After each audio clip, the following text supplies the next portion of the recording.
Hey, look, we back at it again. Welcome to another episode of High and Low Takes. I go by the name Ayo Mike. Look, let's just jump straight into it. Saquon Barkley, no matter how many squats he lift in gym and in weight room and in practice, before the game, he said he can't carry us no more. He said he is tired of carrying the New York Giants. He can't do it no more. He said, cut it, it's over. He said, I'm going to my next state with my brother Jalen Hurts, and we gonna lift squats together.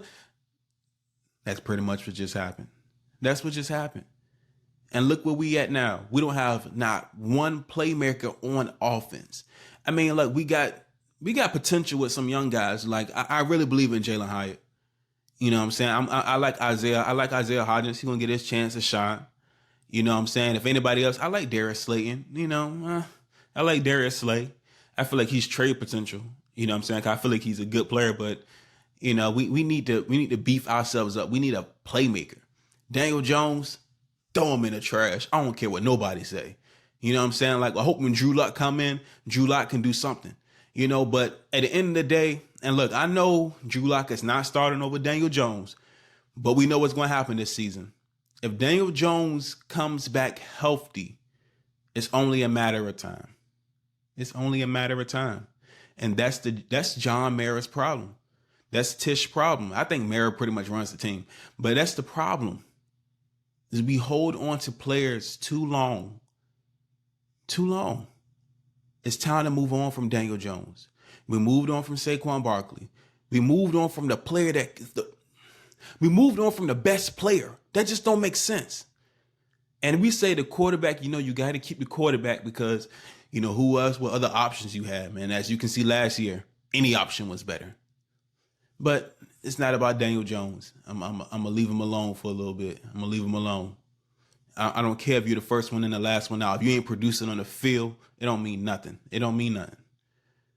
You know what I'm saying? This not a Daniel Jones take right here. But my thing of what I'm saying is that the Mara stay on to players. They stay on players too long. Mara stays on players too long. We could have had Patrick Mahomes. Ben McAdoo wanted Patrick Mahomes. We understand the hate that we have for McAdoo for what he did to Eli Manning. I mean, we did go like 11-6, I believe. But at the end of the day, it's like,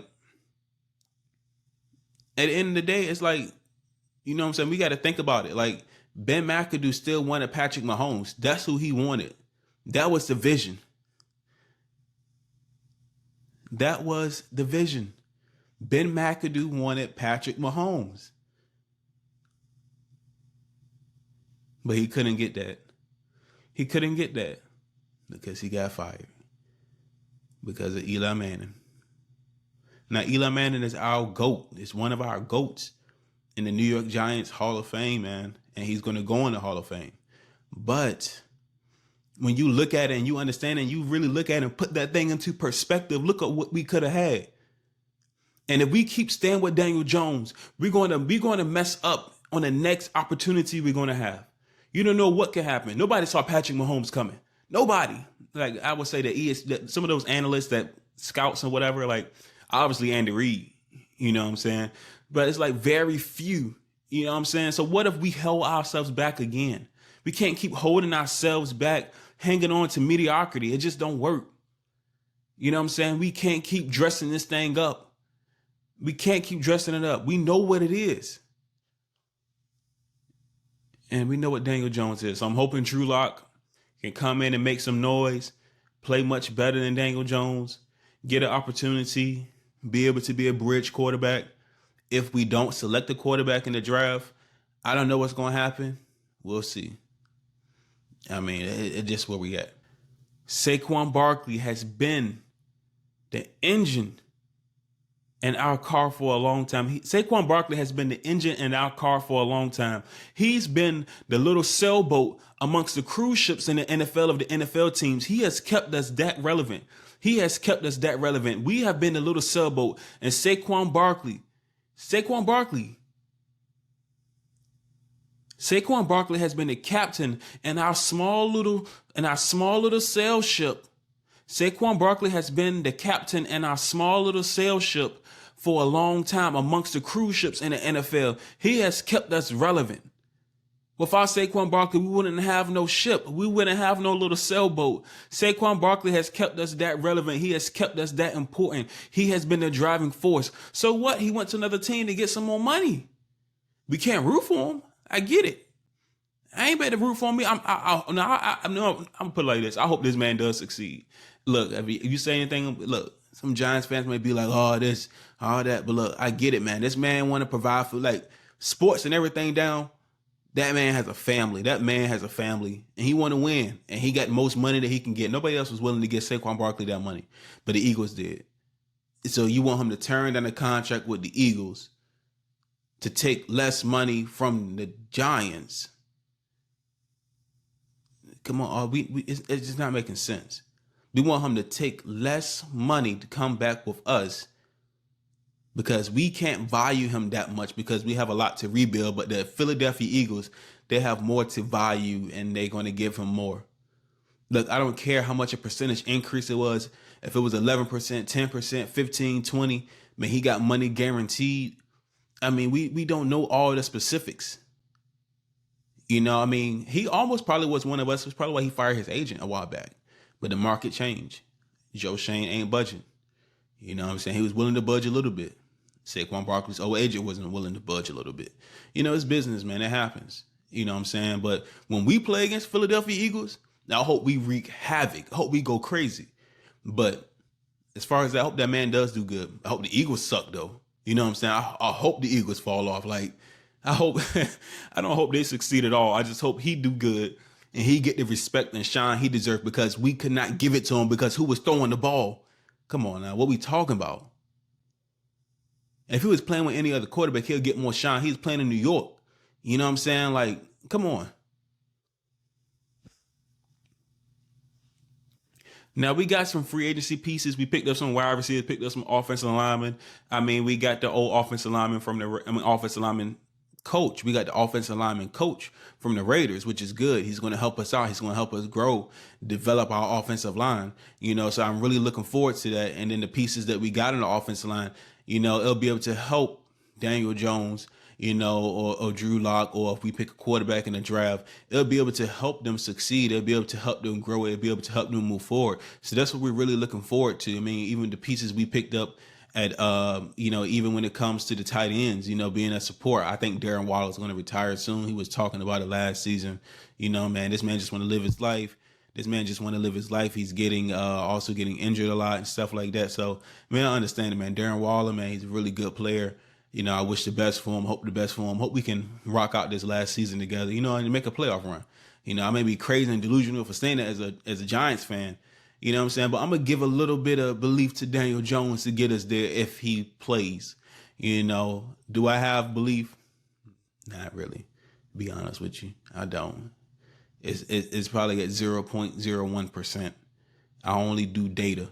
I don't know facts, feelings, and emotions. Like, it's only data. And he hasn't been able to provide. But my whole point of saying this is that, man, we lost Xavier McKinney, man. We lost We lost Xavier McKinney. Top 5 safety in the NFL. We could have kept him. I don't know why Joe Shane didn't try to bring back Xavier McKinney. But I understand. We you know what I'm saying? We got the young boy over there now with the safety. You know, also too, just to jump back to the running back, man, we got Devin Singletary, you know, so we got some what we call them workhorse pieces around us now. You know, Brian Burns was the biggest thing that we got. Like, Brian Burns was like the biggest asset that we got. You know, he's coming in, he's going to be on the line with Dex, he's going to be on the line with Kayvon Thibodeau. Like, we're going to be a problem. We got Bobby in the middle. We got Banks on the outside. Like, we got a little squad going on defense. Offensive line is getting built up. We're good there. Running back is a workhorse. So, you know, we're gonna be fine at running back, I believe. You know, wide receivers, I believe Jalen Hyatt will develop. Quarterback, you know what I'm saying? QB purgatory, that's where we at. You know, I'm sorry if I keep acting like this. I just don't like mediocrity. It don't matter how hard you work. If you just don't got it, you just don't got it. You know, but my thing, it don't matter how hard you work. If you just don't got it, you just don't got it. But the thing is, you know, we have to understand as Giants fans, It's a new day. It's a new light. Matter of fact, it's not a new day yet. It's not a new day. And it's not a new light. Because the one at the helm is still there, as in the quarterback. I believe in Brian Daboll. I believe in Joe Shane. I believe they're going to get this situation handled. They're going to know what to do. They're going to know how to, move the pieces around. I believe they're going to bring in their own regimen. I think they're doing that slowly but surely. I think they've been in ongoing communication based on their interviews with the ownership, because they do want to move a lot of pieces around. So I believe they're going to do that. They're going to reshape the team in their image of how they want it to do and how they want it to go. So we'll see what happens. You know what I'm saying? We'll see where it goes from there. We'll see what they're going to do. Like I said, all the free agency pieces they got, I expect them to make a big splash in the draft. We got Brian Burns. We don't got a second round pick no more. So that first pick going to have to count. I don't think we're getting Malik Neighbors. We may be able to get Rome Odunze. I'm not sure about Malik Neighbors. I'm not sure about Rome Odunze. But I wouldn't be surprised if we get Brock Bowers. I would not be surprised if we get Brock Bowers. He's one of the best players in the draft. You got to think about it. The Chargers just let go of all their wide receivers. No Keenan Allen, no Mike Williams. It's a tight end. Brock Bowers. He can be the next Jeremy Shockey. Let's start it up. He can be the next Jeremy Shockey. Brock Bowers can be the next Jeremy Shockey. We need a new young boy in that position. We need a new young boy in that position. Brock Bowers can be the next Jeremy Shockey. See how physical he is. See how he runs. See how he throwing guys off of him. Like, he can be that next vision. Brock Bowers can be the new Jeremy Shockey. We can usher in the old era of the Jeremy Shockey with the physical tight end, throwing people off of him, catching the ball, running down the sideline. Like, we can usher in that new era. That would be the best thing for us to do. We usher in a new era of bringing in the next Jeremy Shockey, probably even be better than Jeremy Shockey. I hope we get Brock Bowers, because I don't think we get no quarterback. So I hope we get Brock Bowers. We be able to bring in that next era of the tight end.